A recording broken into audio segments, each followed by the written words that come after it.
ఇంగ్లాండ్తో జరిగిన మొదటి టీ20లో టీమిండియా 7 వికెట్లతో ఘన విజయం సాధించింది.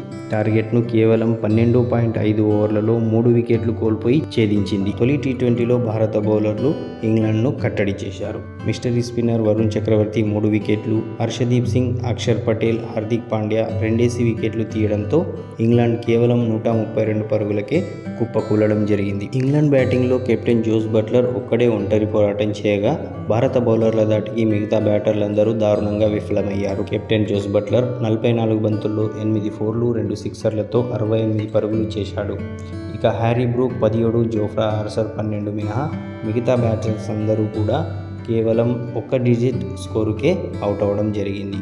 ఇక టాస్ గెలవడంతో మన సూర్య మరో ఆలోచన లేకుండా బౌలింగ్ ఎంచుకున్నాడు. బ్యాటింగ్కు దిగిన ఇంగ్లాండ్కు ఆరంభంలోనే హర్షదీప్ సింగ్ షాక్ ఇవ్వడం జరిగింది.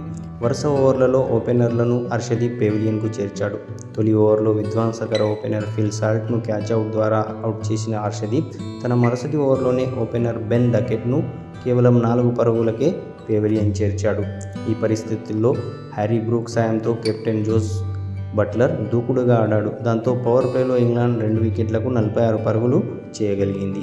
ఇక పవర్ ప్లే తర్వాత రంగంలోకి దిగినటువంటి వరుణ్ చక్రవర్తి ఒకే ఓవర్లో హ్యారీ బ్రూక్, లియామ్ లివింగ్స్టన్లను క్లీన్ బౌల్డ్ చేయడంతో ఇంగ్లాండ్ 65 పరుగులకే 4 వికెట్లు కోల్పోయి పీకల్లోతు కష్టాల్లో పడింది. ఇక ఆ తర్వాత క్రీజులోకి వచ్చిన జాకోబ్ బెథెల్ను హార్దిక్ పాండ్యా అవుట్ చేయగా జెమీ ఓవర్టన్, గస్ అట్కిన్సన్లను తన వరుస ఓవర్లలో అక్షర్ పటేల్ పెవిలియన్కు చేర్చాడు. ఓవైపు వికెట్లు పడుతున్నా మరోవైపు జోస్ బట్లర్ దూకుడుగా ఆడుతూ 34 బంతుల్లోనే తన హాఫ్ సెంచరీని పూర్తి చేసుకున్నాడు. ఈ దశలో బౌలింగ్కు వచ్చిన వరుణ్ చక్రవర్తి నితీష్ కుమార్ రెడ్డి పట్టిన అద్భుతమైనటువంటి క్యాచ్తో జోస్ బట్లర్ ఇన్నింగ్స్ను ముగించాడు. ఇక చివర్లో జోఫ్రా ఆర్చర్ దూకుడుగా ఆడే ప్రయత్నం చేయగా హార్దిక్ పాండ్యా అతన్ని అవుట్ చేయడం జరిగింది. ఆఖరి బంతికి మార్క్వుడ్ రన్అట్ అవడంతో ఇంగ్లాండ్ 132 పరుగులకు ఆల్అవుట్ అయింది. ఇక ఈ మ్యాచ్లో సూపర్గా బౌలింగ్ చేసి 2 వికెట్లు తీసిన హర్షదీప్ సింగ్ టీమిండియా తరఫున టీ20లో అత్యధిక వికెట్లు తీసిన బౌలర్గా రికార్డులకు ఎక్కాడు. ఇక 132 పరుగుల టార్గెట్ను టీమిండియా కేవలం 12.5 ఓవర్స్లోనే రీచ్ అయింది. ఓపెనర్ అభిషేక్ శర్మ కేవలం 34 బంతుల్లోనే 79 రన్స్ చేశాడు. ఇందులో 5 ఫోర్లు 8 సిక్సర్లున్నాయి. అతను కేవలం 20 బంతుల్లోనే 50 చేయడం జరిగింది. ఇక అతనికి తోడుగా సంజు శాంసన్ 26 పరుగులతో రాణించాడు. ఇంగ్లాండ్ బౌలర్లలో Jofra Archer 2, Adil Rashid 1 wicket పడగొట్టడం జరిగింది. ఇక ఈ మ్యాచ్ విన్తో 5 టీ20 మ్యాచ్ల సిరీస్లో టీమిండియా 1-0 లీడ్ని చేరుకుంది. ఇక 3 వికెట్లు తీయడంతో పాటు పొదుపుగా బౌలింగ్ చేసినటువంటి వరుణ్ చక్రవర్తికి man of the match award లభించింది.